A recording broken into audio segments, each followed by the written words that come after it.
Enquanto isso, a gente vai curtindo essa música gostosa. Oi! Tudo Já bem? estou esperando com a bossa nova, ó. Que Vou delícia. desligar. Tudo bem? Tudo jóia. E você? Tudo tranquilo também. Seguimos aqui na luta, Bom, não é?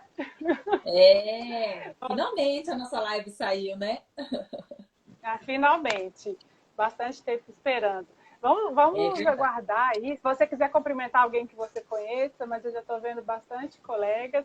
O doutor Deixa eu ver. Valdir, a doutora Carol, Boa tarde aí, muita gente pessoal. Boa noite, pessoal. conhecida. Eu já tô aqui, ó. Já tô no fuso horário aqui, já tô louca.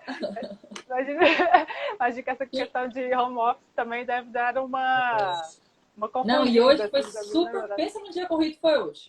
Então, Tá. tô meio. O seu deve ser, né? Muitos afazeres. É, Muito bom. quem Bom, quiser falar de onde é, aí fique à vontade. A profissão. Quero saber se aqui só temos médicos, temos advogados. temos alguns médicos aí, que já você vê.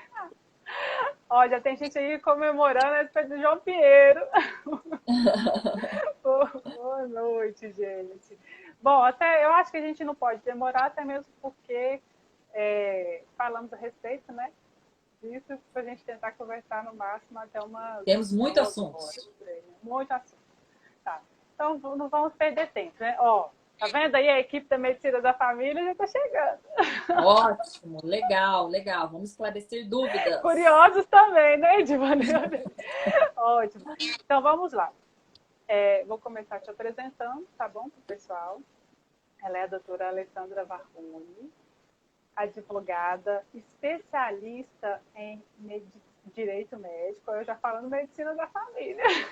Estamos aqui. Confundiu. Direito médico. É, é, natural de São Paulo, né? Veio de São Paulo, morou em Mato Grosso, e tem pouco tempo que você está em Brasília, e já chegou desbravando Brasília, já conquistando seu espaço, né? Na área Tô em direito tentando. médico.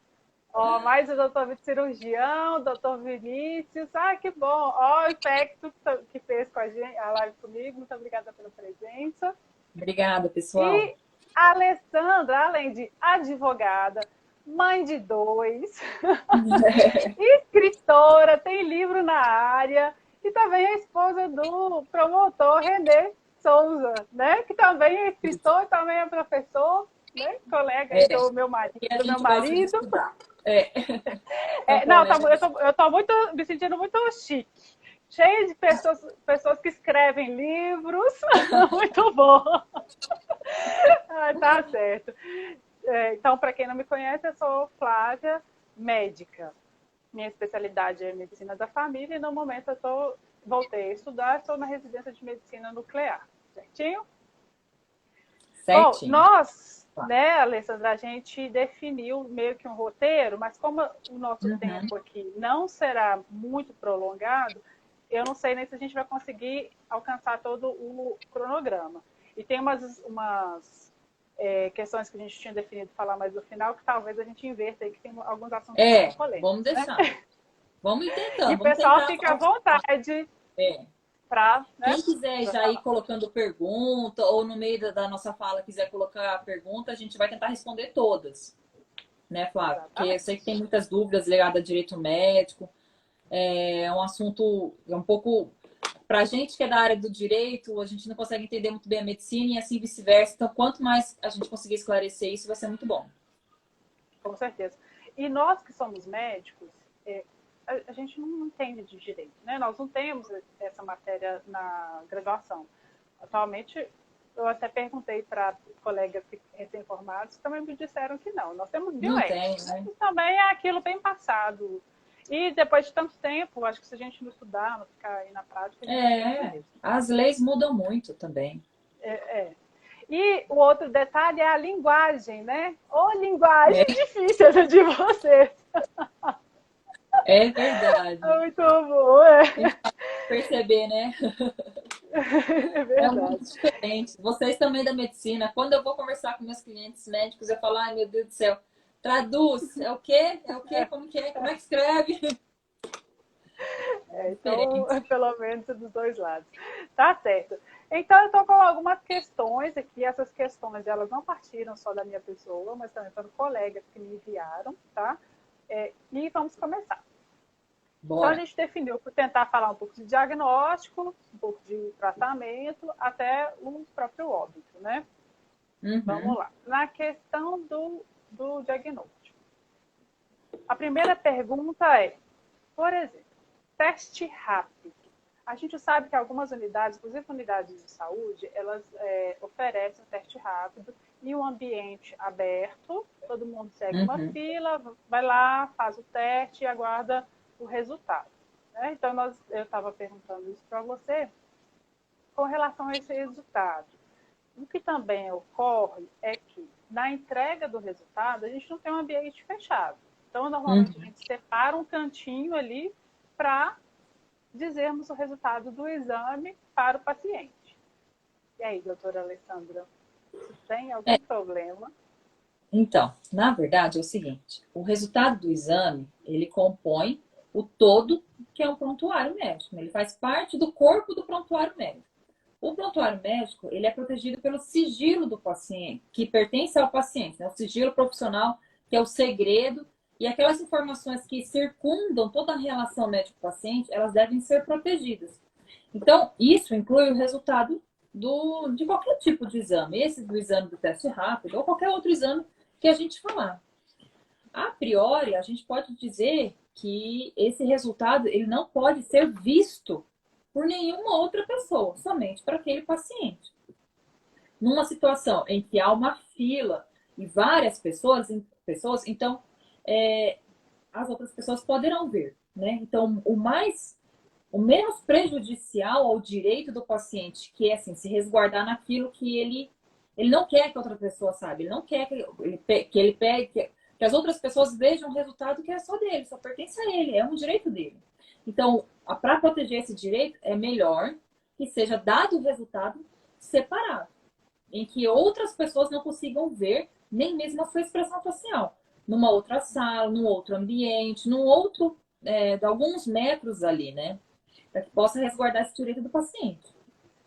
Isso que você falou é interessante, né? Até a própria expressão facial, É, né? Então, outra pessoa que está ali circulando pode reconhecer, não é mesmo? porque assim, se você expõe o paciente para gente que é paciente, que não é da área da saúde, às vezes um resultado de um exame é o divisor de águas da vida da pessoa, né? Pode mudar um monte de coisa na vida dela. Para o profissional da saúde, eu não falo só médico, mas para o profissional da saúde, lidam de maneira um pouco mais normal. Para vocês é mais normal. Assim como para a gente é normal processos, para vocês é mais normal exames. Então, pode lidar, para vocês é mais natural, para a gente não. Então, tem que permitir que o paciente ele tenha esse direito. Se ele se abster e falar, não, pode dar aqui mesmo, não tem problema, então pode dar o resultado ali mesmo. Certo.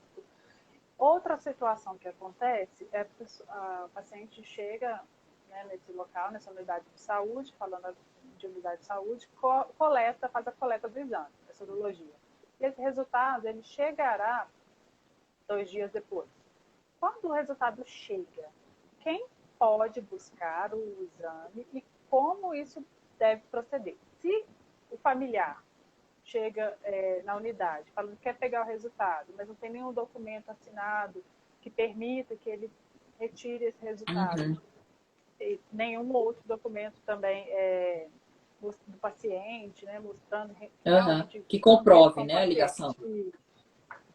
E Então, é aquilo que ele eu falei pode. anteriormente. O resultado do exame, ele pertence ao todo que é o prontuário. Ele faz parte do corpo do prontuário. Então, ele está coberto pelo sigilo, que é o sigilo profissional que a gente fala. Ele não pode ser revelado a outras pessoas. Existem situações familiares que o paciente, ele não quer nem mesmo que seu familiar, seu cônjuge, seu pai, mãe, enfim, a pessoa que convive com ele saiba de resultados de exame. Vamos imaginar, a gente está falando no âmbito do Covid, mas vamos imaginar um resultado de um HIV, por exemplo, em que o filho não quer que a mãe saiba, o filho maior de idade, imagine assim, ele não quer que a mãe saiba que ele tem HIV. Ele tem esse direito de manter o segredo. Então, assim, nesse âmbito de resultado, o resultado, a priori, só pode ser entregue para o paciente. Como a gente está numa situação de pandemia, em que a pessoa que está contaminada, ela não pode sair de casa, pode fazer, não deveria, né? Ela não deveria sair de casa. Então, nessas situações em que ela está, por exemplo, imagina, o paciente ele está com várias suspeitas, vários sintomas, né? A suspeita dele estar doente é muito grande, então ele deve confeccionar do próprio punho um documento autorizando que aquela pessoa, meu marido, fulano de tal, portador da RG, CPF, morador, tal, tal, tal, vai pegar o meu resultado do meu exame. Esse documento deve ir acompanhado dos documentos pessoais, tanto da paciente quanto de quem vai pegar. E todo esse documento que o marido, vamos imaginar, está levando, tem que ser arquivado junto ao prontuário. Isso é uma segurança para a clínica, para o laboratório, enfim, quem está empregando. Ótimo. E com relação também ao sigilo, no plantão, eu acho que isso as pessoas talvez não tenham tanta dúvida, mas no plantão, na troca de plantão, o médico, a equipe em si, ela realmente pode informar a questão do coronavírus para a equipe que está entrando. Ela tem que informar. Todas as informações que são passadas de plantão, o médico que está deixando o plantão, ele precisa passar as principais informações dos pacientes. Vamos imaginar que o paciente está com coronavírus, mas ele está, sei lá, resistente a isolamento, por exemplo. Ele tem que passar essa informação para o próximo médico, para que ele saiba lidar com esse fato anterior. Ou mesmo questões da saúde, aquele paciente está com problema de arritmia cardíaca. Essas informações precisam ser passadas para dar continuidade ao atendimento. Então, aquele médico que atendeu, o primeiro médico plantonista, ele não é o médico definitivo desse paciente. Então, ele tem o dever do sigilo, mas o próximo profissional também vai dar continuidade. Então, ele também tem que manter o sigilo. É uma extensão do sigilo. Foi claro? Conseguiu entender? Sim, sim. A doutora Flávia está fazendo uma pergunta que a gente vai até entrar nela agora, com relação à equipe de saúde, né? Na medicina da família e da comunidade, trabalha-se em equipe. É constituído por dentista, agente de saúde, médico, enfermeiro, e nós, de fato, compartilhamos informações um com o outro. Uhum. E aí ela pergunta, né? Nesse caso, até o vigilante do posto. Ele também faz parte. Comandante de área externa, né? Às vezes o vigilante do posto fica presente. Isso é quebra de sigilo. Então, o vigilante do posto tomar ciência desses dados médicos do paciente. Na verdade, é o seguinte, postos de saúde, hospitais, vem acontecendo, com a mudança da relação médico-paciente, vem acontecendo uma diferenciação na tratativa do paciente com o médico, do médico com o paciente. Então, isso impõe uma necessidade de ter um vigia para garantir a segurança daquela estrutura, né, daquele lugar. Então, não é uma pessoa que está ali por estar, é uma pessoa que necessita estar para manter a segurança dos pacientes e também do médico, né? Só que, assim, nesse âmbito do local de trabalho, seja ele hospital, posto de saúde, qualquer lugar, tendo atendimento médico-paciente, todos aqueles profissionais que estão naquela localidade, eles têm o dever do sigilo. É uma extensão do médico, é como se fosse uma extensão do médico. Então, esse vigilante, aquilo que ele escuta, aquilo que ele vê, aquilo que ele lê, ele tem obrigação de manter o sigilo. Porque ele deve agir ali conforme fosse o médico, na questão do sigilo, entendeu? Tudo que ele ouvir não deve repassar, porque senão ele pode incorrer na quebra do sigilo. Porque ele tem acesso a essas informações, ele está escutando, ele está vendo, ele não pode sair de lá e contar. Ou, por exemplo, assim, vamos dizer que entra uma pessoa famosa, sei lá, uma celebridade no hospital. Esse vigilante, secretário, enfermeiro, pessoal da limpeza, ela não pode pegar o telefone, tirar foto ou avisar a imprensa. Isso não pode acontecer. Certo. E acontece muito, né? Muito! Muito. Na própria equipe, como ela trabalha juntas, por exemplo, um paciente teve o diagnóstico de Covid, foi para casa. o agente de saúde, ele passa rotineiramente, né, fazendo as visitas domiciliares. Ele mais do que o restante da equipe. Então, ele pode trazer informações de descumprimento da quarentena pelo paciente, pode voltar sempre trazendo esse tipo de informação para a sua equipe? Pode, porque é aquilo que eu falei, ele faz parte dessa equipe de atendimento que compõe o médico. Então, o médico ali é a pessoa central do atendimento do paciente. Todas aquelas pessoas que circundam, auxiliam o médico, então, o enfermeiro, técnico, todo mundo que está ali auxiliando esse médico a atender esse paciente, eles têm o dever do sigilo. Então, esse profissional que vai à residência, ele vai colher, ele vai como se fosse no papel do médico, né? Mas não é, ele não está exercendo a medicina. Mas eu quero, assim, que compreenda. Ele está ali pegar as informações para levar para o médico. Então, ali, ele não pode, por exemplo, a agente falar para o de saúde vizinho. não pode falar para o vizinho, eu tô vindo aqui porque tá com Covid. Não pode. Essa aqui, ó, tem HIV. Não pode, entendeu? Ela tem que entrar e sair dali no sigilo. Ela não pode falar nada para ninguém.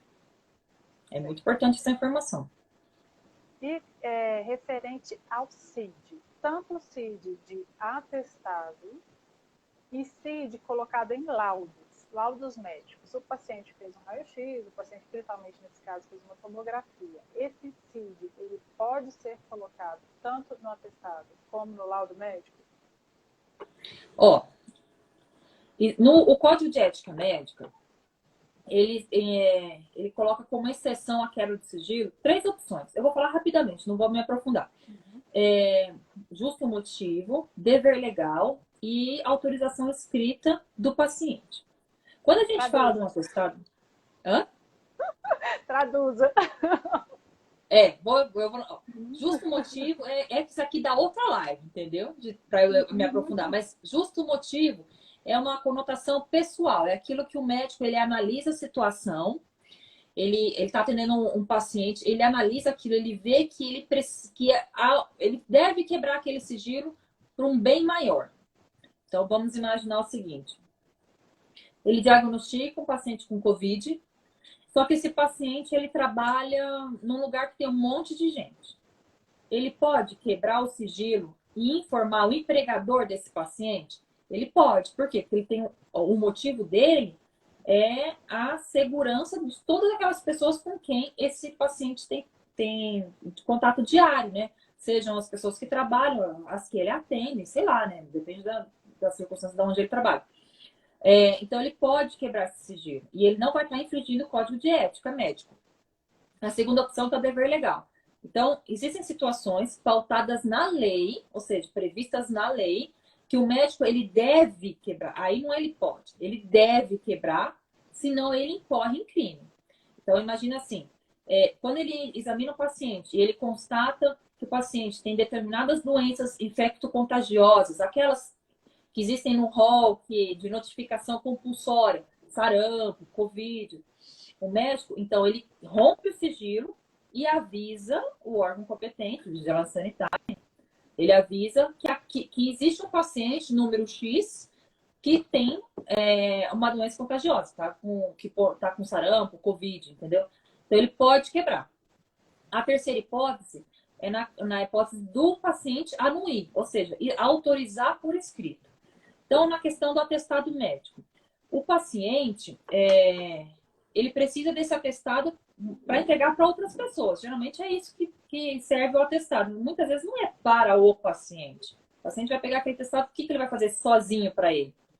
Né? Nem sempre. A maioria das vezes ele precisa daquele atestado para levar para o empregador, para juntar no plano de saúde, para juntar num processo. Enfim, ele vai entregar, ele vai mostrar esse atestado para outras pessoas. Então, em razão disso, caso o médico coloque um CID ali, ou ele coloque ele descreva no atestado a doença, a enfermidade, a situação de saúde, os exames realizados, enfim, aquelas informações que o médico vai colocar no atestado, não somente o CID, ele tem que colocar uma frasezinha embaixo, com autorização expressa do paciente e fazer o paciente assinar. Ele precisa fazer isso para se assegurar. Então, assim, porque, ó, imagina o CID, coloca lá, sei lá, qualquer número. A pessoa que vai receber o atestado, ela só colocar no Google, ela sabe qual doença a pessoa tem. O empregado, o paciente, enfim. Ele vai ter acesso a essa informação, que é privativa do paciente. Então, em razão disso, é mais seguro para o médico colocar essa hipótese da assinatura, a autorização do paciente. Nossa, essa pergunta aí, ó, foi excelente. O Estado de Minas Gerais exige o CID para a realização de perícia para a ratificação do atestado médico. É, tem que ter, né? Sem palavras, né? Eu não respondi a outra parte. Quando resultados, né? Resultados de exame que se coloca o CID. Então, o resultado ele é diferente do atestado. O atestado, o paciente vai levar provavelmente para outras pessoas. O resultado, muitas vezes o paciente vai ficar para si, né? Ele não necessariamente vai pegar o resultado, vai mostrar para o seu empregador, vai mostrar para o seu plano de saúde, né? Então, o médico, no laudo, ele pode colocar o CID. Não, sem problema algum. Aí, nesse caso, não pode. É do paciente. Entendeu? É diferente a situação do documento. E o médico que laudou reconheceu o outro colega solicitante, ele pode tirar foto desse laudo e das imagens e encaminhar para o médico solicitante? Então, a rigor, ele não deveria fazer isso, porque o resultado do exame pertence ao paciente. Então, para a sua segurança, para a segurança do laboratório, da clínica, ele não deveria fazer isso. É uma praxe muito comum. Aqui em Brasília mesmo é muito comum isso acontecer. Eles já mandam, o médico geralmente já tem uma senha e ele entra nos resultados dos exames do paciente sem o paciente nem saber. Mas isso, enfim, é uma coisa que seria aceita porque existe a relação médico-paciente. O médico que prescreveu o exame é esse médico que tem acesso ao resultado. Mas seria mais seguro se o paciente, se ele deixasse que o paciente buscasse o resultado e o paciente levasse ao médico. Por que isso? Pode parecer assim, burocracia, essa coisa de juridiquês, né? Mas imagine a seguinte situação. E eu gosto muito de colocar os problemas como exemplo, porque é assim que a gente entende direito médico. Para quem não é da área ou para quem é da área e não consegue, é mais fácil de visualizar. Imagine que um paciente, ele procura, sei lá, um médico cardiologista e pede uma bateria de exame. Ele faz os exames, só que ele não quer voltar para esse médico, porque ele não gostou do médico. Entendeu? Então, ele pega esses resultados e leva para um segundo médico. Então, nessa hipótese, o primeiro médico pode ter acesso, mas ele não vai ter. A relação médico-paciente foi rompida. Entendeu? Não existe mais, para o paciente, não existe mais essa relação médico-paciente. Então, o médico passa a não ter mais direito a ter esse acesso. Entendeu? Seria por isso. Eu fico imaginando uma outra situação. Um médico passa por outro médico e no meio desse caminho aí, o paciente não quer levar o resultado para o médico que solicitou. Né? Então, exatamente. Então. Quando ele não ele tem direito. Princípio da autonomia do paciente. Vamos falar de um assunto, acho que é um dos mais polêmicos do momento, questão de tratamento off-label. O médico pode fazer tratamento com medicamentos off-label? Então, medicamento off-label, para quem não sabe, eles são medicamentos que são determinados para uma doença A. Na bula dele está especificado que ele é para doenças A, B ou C. Só que foi observado ao longo do tempo que esse medicamento ele possui grande eficácia para uma doença Z, por exemplo, uma outra doença não prevista na bula. Então, a aplicação desse medicamento que não foi destinado a essa segunda doença se chama medicamento off-label. Isso é autorizado, isso é permitido, não há nada de irregular. Inclusive, até existem diversas decisões que plano de saúde pode ou não pode pagar o tratamento por medicamentos off-label. Existem várias decisões nesse sentido. Então, a princípio, o médico pode sim indicar medicamentos off-label. Mas é claro que tudo depende do caso a caso, né? Como a gente estava até conversando, né, nessa situação que está acontecendo do Covid, que existem tantos medicamentos, né? Até que ponto convém ao médico indicar um medicamento off-label que sabe não ser seguro para o tratamento da doença que ele está indicando, né? E a outra questão, inclusive tocando nesse assunto, né, da Covid, é que nós temos as medicações que estavam sendo utilizadas off-label, mas agora nós temos estudos muito bem solidificados, muito bem feitos, com grupo controle, que realmente seguem todos os padrões de qualidade para um trabalho científico. E esses trabalhos evidenciaram que algumas medicações, vamos dar um exemplo da hidroxicloroquina, né? Pode, inclusive, ser maléfico. Pode não, é maléfico para o tratamento da Covid. Isso já vai ferir o princípio, né? A gente já, ao contrário da beneficência, a gente vai fazer maledicência. Nesse caso, com a medicamento já comprovado que ele não pode, que ele faz mal, o médico, então, não pode fazer. Né? Então, a gente vai naquela coisa, né? É medicina baseada em evidência. O que é a medicina baseada em evidência? A gente tem que, vocês na área da saúde sabem explicar muito melhor do que eu o que é a medicina baseada em evidência. Então, se existem inúmeros estudos randomizados, enfim, existem diversos estudos comprovando que aquele medicamento não é indicado para essa segunda doença, ou seja, para o COVID, no caso da hidroxicloroquina, não é indicado, não convém ao médico receitar esse medicamento. Ele, assim, como não existe uma proibição, ele tem a liberdade de receitar? Podemos discutir que ele tenha. Mas é seguro? Não é seguro. Porque se existem estudos seguros indicando que esse medicamento causa malefícios ao paciente, no caso de causar realmente um malefício, não há dúvida que esse médico ele pode ser responsabilizado na justiça pelos danos causados ao paciente. Por que isso? Porque o médico ele tem o dever de se manter informado nas atualizações da medicina. Então, aquilo que é novidade na medicina, o médico tem que ter a atualização profissional.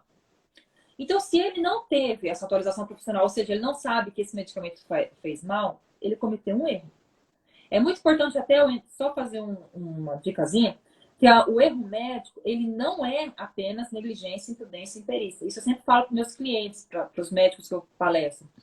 Porque é muito comum o médico achar que eu não cometi erro médico, não agi como negligente, nem de maneira imprudente, nem pratiquei imperícia. Nessa situação, o médico, ele agiu errado, né, hipoteticamente, porque ele deixou de zelar com a informação que ele deveria zelar. Se ele agiu assim, ele cometeu um erro. Porque ele causou mal ao paciente e ele poderia não ter causado. Complicado. É complicado. É os médicos dessa mediana. Falam, esse povo é chato, do dia é chato. Né? Imagina. Fala aí, gente. São muito criteriosos. Mas outra pergunta que fizeram, inclusive, porque a gente sabe hoje que a gente tem a linha que utiliza medicação e a linha que não utiliza medicação. O nosso papel aqui não é falar de nenhuma dessas linhas em si, né?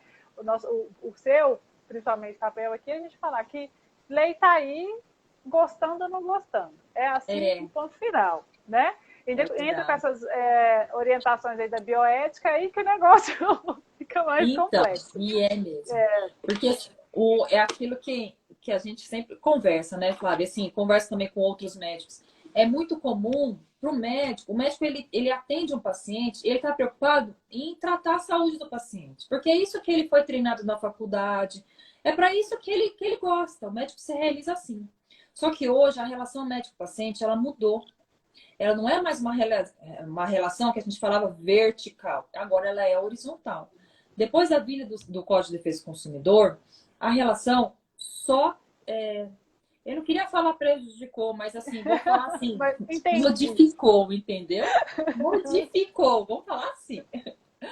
Então, aquele médico que estava acostumado a apenas exercer a medicina sem se preocupar com os outros fatores, podem sofrer prejuízos tão logo, né? No futuro médio, enfim, pode sofrer, né? Então, quanto mais seguro juridicamente um médico estiver, melhor para ele, porque aí ele pode exercer o papel dele com a maior segurança possível, que é para isso que ele gosta, é para isso que foi treinado. É. E com relação ainda a esses medicamentos, a gente falando dessas linhas, o médico que está na linha de não prescrever essas medicações que foram provadas que não fazem efeito, mas o paciente chega porque escutou isso em algum lugar, né, e desejando esse tratamento, o médico ele pode se negar a prescrever as medicações? Sim, pode. É chamado objeção de consciência.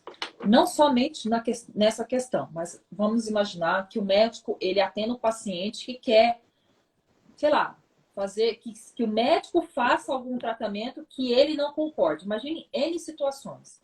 Um aborto, enfim, qualquer outra situação que o médico não, por exemplo, testemunho de Jeová, é muito comum que o médico atenda testemunho de Jeová e fala que não quer transfusão de sangue em caso de que havendo necessidade durante uma cirurgia.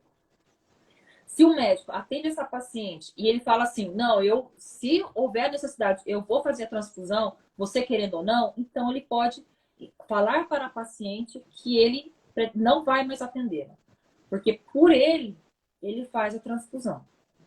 Foi claro? Então, assim, ele pode, se ele não concorda com o paciente, ele pode falar que ele não quer atender. E aí ele indica outro profissional, né, para que faça esse atendimento para esse paciente. Ele tem completa liberdade para fazer isso. E aí esse outro profissional continua o atendimento. Excelente. Então, com relação também, eu acho que antes da questão do atestado, eu quero entrar naquela parte do abandono de plantão.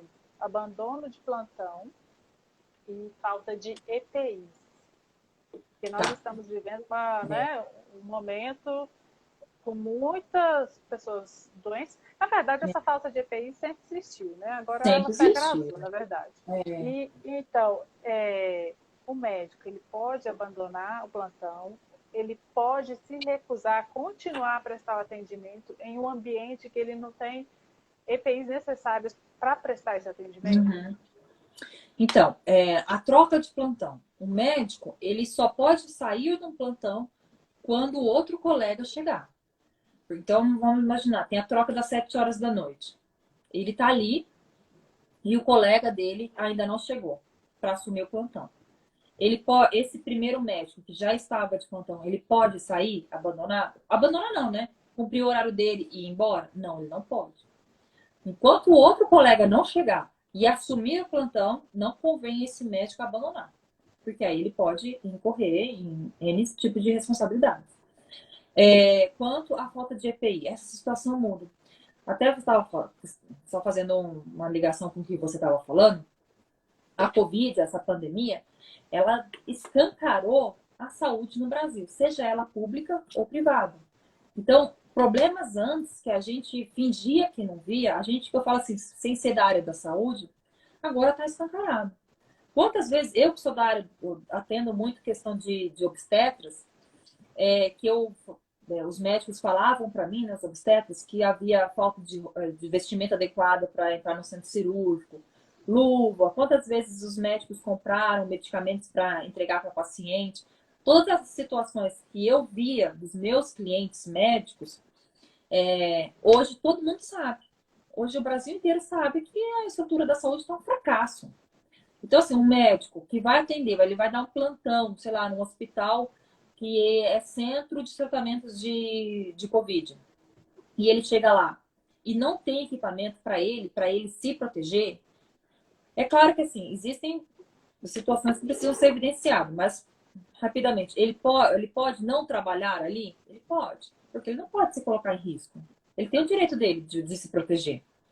O direito dele que deve ser assegurado por quem? Pelo Estado, nessa situação, nesse hospital público que está tratando os pacientes de Covid. Há uma responsabilização do Estado de manter as medidas asseguratórias desse profissional da saúde, no caso, o médico. Mas é claro E que não a gente tem que... configuraria um abandono do plantão? Não configuraria um abandono de plantão? Cortou, Flávio, não consegui entender. Não configuraria um abandono de plantão? Então, mas aí ele não abandonou porque eu quero ir para casa dormir. Entendeu? Existe um justo motivo. É claro que ele não vai virar as costas e falar que eu não trabalho. O problema é de vocês. Ele não vai fazer isso, né? Ele tem que indicar um outro profissional, ele tem que ver se tem alguma situação emergencial, que tem que depender da situação fática. E ele não vai sair dali, eu tô indo embora e não vai se inscrever em nenhum lugar. Não, ele tem que pegar um prontuário, ele tem que pegar um documento ali, ele tem que redigir, transcrever tudo que está faltando. Se ele puder, ele tirar fotos, ele tem que fazer uma comprovação daquilo que ele está vivendo, juntar testemunhas, chamar enfermeiras, gente, fala aqui, tá aqui. Concorde com, assina aqui, tá faltando luva, tal, tudo. Porque o médico, ele não é porque ele é médico que ele tem que se arriscar. Que ele tem o direito à proteção, né? Então a gente entra nas hipóteses de exclusão de responsabilidade. Essa situação aí é bem complexa, né? Se a gente for levar, Né? se é o único médico do plantão, ou se falta para ele, vai faltar para os outros querem sair. Eu acho que é bem melhor chamar a doutora Alessandra para resolver. Liga aí. Tá. Bom, vamos. Você acha que a gente consegue? Faltam 3 minutinhos e a gente falaria da questão do atestado de óbito. Quando o médico pode, no atestado de óbito, colocar que foi Covid? O CRM daqui do DF, de São Paulo, eu vi que de alguns estados eles editaram uma nota técnica de como proceder para confeccionar a declaração de óbito, né, como que o médico deve fazer essa declaração em caso de paciente com Covid. Então, quando há confirmação, o médico ele pode colocar Covid-19 no atestado médico. Mas e quando há suspeita? Então, vamos imaginar, ele atende o paciente, acaba falecendo e o resultado ainda não chegou. Ele ainda não sabe se aquele paciente, embora estivesse com sintomas, ele não sabe se aquele paciente estava ou não doente. Nessa situação, ele até está aqui, eu tenho a nota técnica, caso alguém queira depois, eu posso encaminhar, colocar no meu Instagram, enfim. Ele tem que colocar como provável Covid ou colocar, por exemplo, insuficiência respiratória a esclarecer. Ele não pode colocar suspeita de Covid ou Covid, né? Ele não pode afirmar sem ter a certeza. Então, são duas hipóteses que o próprio CRM publicou essa nota técnica específica para essa situação. Então, é a maneira que o médico tem de se assegurar. Lembrando que é o que eu falo, né? Hoje o médico ele tem que saber tudo, todas as informações possíveis para garantir o seu direito de exercer essa profissão tranquilamente, né? E essa é uma delas. Melhor ser assessorado, né? É. São muitos detalhezinhos. Você tem alguma outra questão para a gente divulgar? Eu acho que a gente acabamos falando tem pergunta? Que a gente não tem. Vamos ver, o pessoal tem alguma pergunta? Acho que nós acabamos falando de tudo, né? Eu acho até que a gente falou tudo, né? A gente foi rápido. Me fizeram uma outra pergunta. Não, mas acho que você já ficou a resposta. Na questão da medicina da família e da comunidade, tinham me mandado uma pergunta particular antes, perguntando se esse sigilo também estaria atrelado à enfermagem. Mas por quê? Porque na atenção primária, aqui no Brasil, né, a enfermagem, eles fazem atendimentos. Então, fazem atendimentos, tem alguns medicamentos que eles podem prescrever, e agora eles também estão fazendo atendimentos à Covid. Então, a pergunta era se esse sigilo, ela também deveria fazer esse sigilo, mas acho que você já respondeu isso. Deve. Todos, né? Deve. Você já respondeu tudo mesmo. Tá, alguém aí tem, gente? Perguntas? Aproveitem. Se não conseguirem agora, depois entra no Instagram da doutora Alessandra. Quer falar do grupo do sigilo médico? Nós temos um grupo de WhatsApp que a gente debate questões envolvendo sigilo e prontuário médico.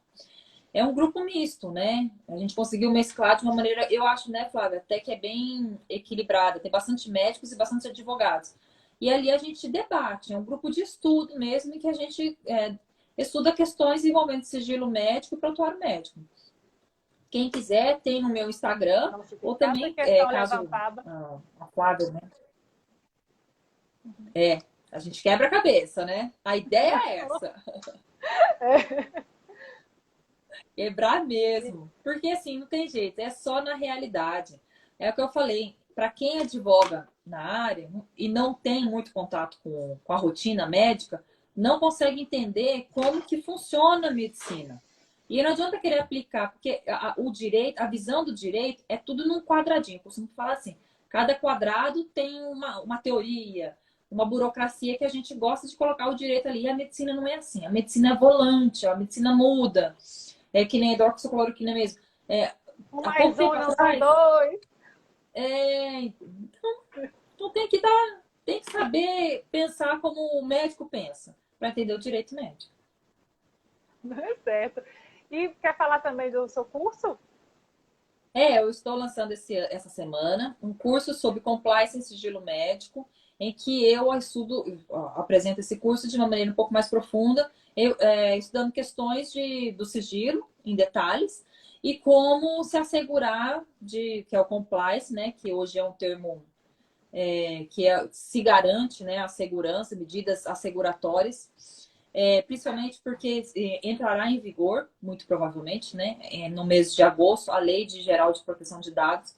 E o profissional da saúde, o hospital, a clínica, que não souber proteger os seus dados e o sigilo prontuário, ou seja, as informações dos pacientes, se impõe, se coloca numa situação de grande risco, né? A multa é muito alta, então, é muito importante que o profissional da saúde, a clínica, o hospital, né, todos essa gama de profissionais, eles saibam cuidar desse documento que é importantíssimo. Eu costumo dizer, se você me permite, viu, Flávio? Não, porque quando eu começo Claro. a falar de direito médico, eu falo, eu não paro de falar. A live é sua. Porque é o seguinte, o médico, ele é diferente de outros profissionais quando se envolve numa ação judicial, quando é processado. Quando um médico ele é processado, por exemplo, por um erro médico, não importa se ele cometeu o erro médico ou não. Pouco importa. Porque por ele ser o profissional da saúde, o nome dele vai para a imprensa. O nome dele vai cair na comunidade. Então, para reverter o prejuízo causado por essa notícia, é muito difícil. Eu até, numa das lives que eu estava falando, que eu fiz essa semana, eu contei, não sei se você lembra, Flávia, daquela médica de Curitiba. Eu vou contar aqui porque talvez as outras pessoas não se lembram. Teve uma médica, acho que sei lá o que, uns 5 anos atrás. Acho que nem sei se foi tudo isso, né? Uma médica Eu acho que foi. Já foi, tem um né? tempinho. Acho que foi. Ela era médica da UTI num hospital lá de Curitiba. E aí veicularam na mídia uma gravação que ela escolheria os pacientes que poderiam sobreviver e aqueles que deveriam morrer. Foi veiculado isso. Ela até levou um apelido, acho que era Doutora Morte, uma coisa assim. Bom, o processo correu, passaram-se anos e ela foi absolvida. Ela não foi absolvida porque não acharam provas. Ela foi absolvida porque comprovaram a inocência dela. Acontece, e eu soube desse caso, por mim, ela, assim, eu nem lembrava mais dela. Quando eu vinha na minha cabeça, às vezes que eu escutei alguma notícia dela, sempre via na minha cabeça como a médica que cometeu crimes, né? Ou seja, a médica condenada. Aí eu fui num evento, num congresso, e o advogado trouxe à tona esse processo. E ele falou que no dia que ele recebeu a notícia da absolvição, ele foi até a casa dela para dar a notícia que ela havia sido absolvida, porque ela haviam comprovado no processo que ela não havia praticado crime nenhum. Ele foi atendido pelo filho e o filho falou que ela estava deitada, que ela não recebia ninguém, ela não saiu da cama há muitos meses. Ela havia parado de trabalhar, não estava mais trabalhando na sua profissão e ela entrou em depressão profunda. Acabou a vida dela, porque ali ela já estava condenada. Então, assim, é aquilo que eu falo. É muito importante que o médico, hoje em dia, o recém-formado, o residente, o profissional que já trabalha há muitos anos, ele se volte para o direito, para que ele caminhe de maneira segura. né? Isso aí. E eu é que agradeço, viu, Alessandra? Eu tenho aprendido Imagina, demais com você. Uma imagina, eu que parceria assim que eu agradeço. quero que perdure, Ah, eu viu? também. Bastante. E, de fato, muito obrigada pela gentileza de estar aqui. Um horário mais tarde, né? Eu nem tinha me tocado o porquê, né? Quem não Ah, é mãe do imagina. lado de cá não entende. E você está Imagina, aí com adorei. a gente falando. Eu também gostei bastante. Muito obrigada por vir, por fazer parte, né, dessa luta aí da gente para tentar melhorar essa nossa situação, né? Informar os nossos colegas que estão aí na linha de frente o que pode ser Isso. feito, o que não pode ser feito. Obrigada É, mesmo. E e obrigada, assim, pessoal, por ter participado. Teve vários médicos aí, viu, Alessandra? ah, que Teve legal, legal. colegas funcionários no meu trabalho, a Deise entrou, muita gente entrou. Muito É, bom. e é muito importante que o médico saiba que ele também é detentor de N direitos, que muitas vezes ele não sabe que tem direito. Então, ele também tem direito a ter conhecimento daquilo que ele deve exigir para que ele possa saber se comportar diante de situações que exigem o cumprimento do seu direito, né? Então, ele tem que saber, hoje em dia, quais são as leis. Ah, Alessandra, uma pergunta. Fala. Eu ainda. Ixi, vamos ver se ela vai gostar de eu fazer que eu faça essa pergunta. Eu ainda não tenho o seu livro, por um motivo. Eu, médica, vou conseguir ler esse livro e entender? Porque Vai. ele é um livro mais voltado para direito. Ou nós vamos conseguir? Consegue. Porque eu juntei nele os principais temas de quem atua na área do direito médico. Mas ali eu explico de uma maneira assim, ele é de maneira direta, curta e objetiva os principais temas. Então ali tem muito exemplo, exemplo de rotina médica. Então o médico que lê, ele vai se identificar naquela situação e ele vai saber aquilo que ele deve agir ou não. Então, assim, vai conseguir entender, porque não tem linguagem juridiquês, é uma linguagem clara e objetiva. E existem vários médicos entram em contato comigo que estão comprando o livro e estão conseguindo entender, estão curtindo bastante. Então, eu acho que vale a pena, Ai, né? tá, Fazendo a tá vendo? propaganda. Ó, Até a editora estava aqui, né, na live. Muito bom. ela Tá, entrou, entrou. então, Não, ótimo. e só Muito para falar, obrigada. Flávia, é só a terceira. A terceira é Ah, o eu vi terceiro na sua livro mais live. vendido da coleção. Ah, que bom. Que orgulho. Me É deixou muito muito feliz. merecido. Muito Sucesso. merecido. Parabéns. Obrigada, Muito bom. obrigada, Flávia. Fico feliz com esse seu sucesso. Tá bom? Um Obrigada, beijo. obrigada a todos que participaram, viu, gente? Obrigada, Beijo, pessoal. tchau, Beijo, até mais. Boa até mais, tchau, noite. tchau, boa Tchau. noite.